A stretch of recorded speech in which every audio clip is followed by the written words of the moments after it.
What is going on, guys, and welcome back to another video. And today we are going over the 10 worst things that Harley Quinn has ever done. And let's get straight on the video with number 10. Harley Quinn accidentally trains villainous kid soldiers. In Suicide Squad number 12. Who would have thought Harley Quinn would be teaching kids as if they were her own?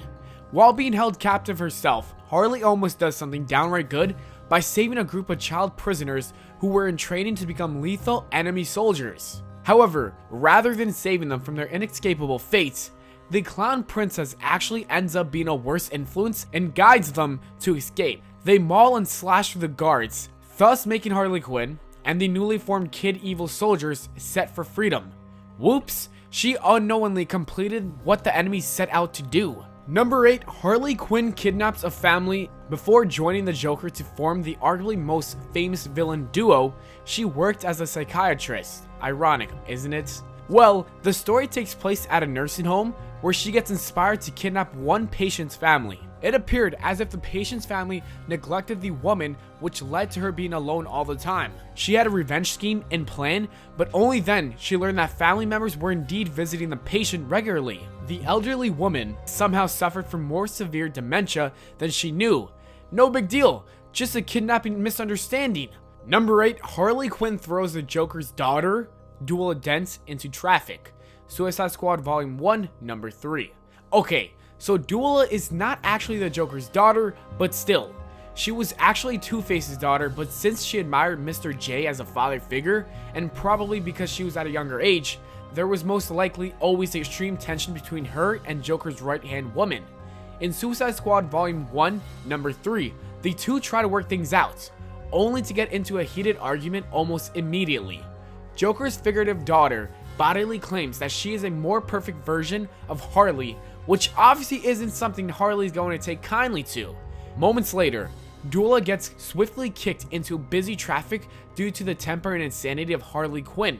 She does survive, however, so I guess that makes up for the clown's actions. Number 7, Harley Quinn bit the Joker's lip off. Harley Quinn, number 25. Even though she is totally obsessed with the clown prince himself, it is important to note that Harley doesn't always put up with the Joker's limitless abuse. Harley Quinn was attempting to get her new boyfriend Mason out of Arkham Asylum when she stumbled upon the Joker's cell instead.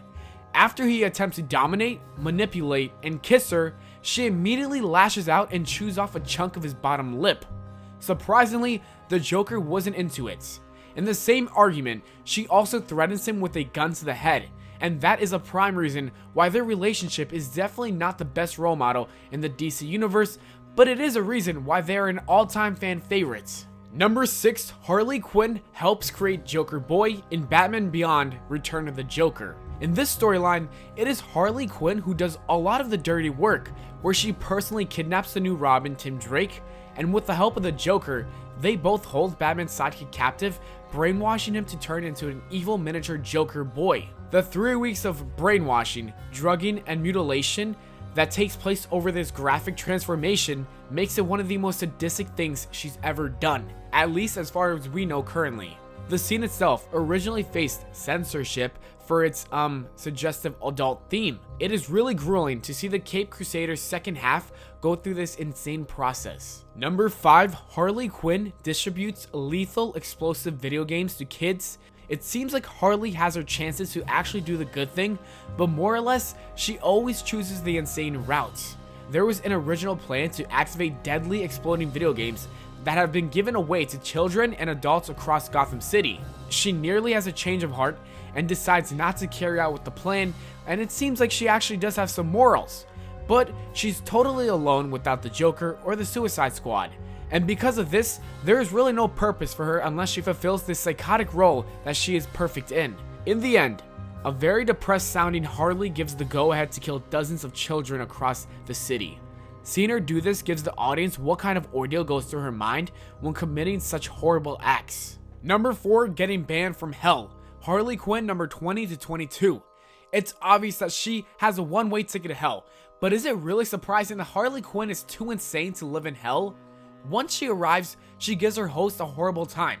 The demons are supposed to torture her, but they are offended by her love for them, so they just kick her back out to the living world. The clowness was supposed to be tortured every day, all day by them, which does seem like a deserving punishment for all the acts she did. But she's too bad for hell. This might be a true example of irony, considering how her intense admiration of evil made her unwelcome in the one place that she should be in theory endure due to punishment for her many wrongdoings. Number 3. Harley Quinn decapitates her grandma.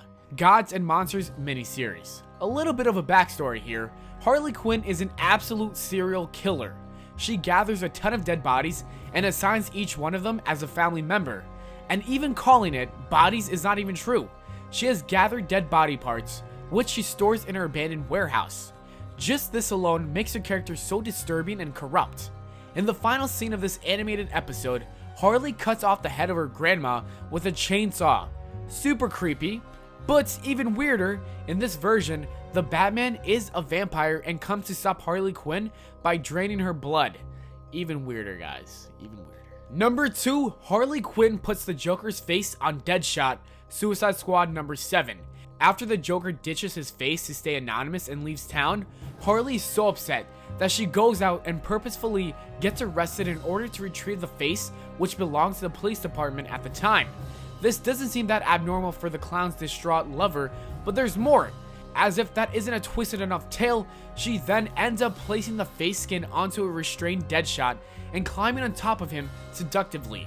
She calls Deadshot Mr. J and asks why the Joker left her. Deadshot plays along to this horrific and insane scene. Consider this a window into her version of foreplay, and definitely one of the most disturbing things readers have seen that Harley Quinn takes pleasure in. And number 1, slitting the Joker's throat at their wedding in Injustice Gods Among Us video game. The most screwed up thing Harley Quinn has ever done is actually in a video game. In the Injustice Gods Among Us storyline, these two finally get married to celebrate defeating Batman, but after the Joker shoves her face into the cake, once again, she's over it and simply slits his throat. She did this at their own wedding, to the lunatic she has supposedly been in love with and obsessed with. Despite it being the Joker, that is one truly cold move and quite possibly the most terrible thing she's ever done. It catches the audience off guard and creates this empty feeling towards her. Seeing a character killing off her second half, someone who has been by her side the entire time, is just depressing in on itself.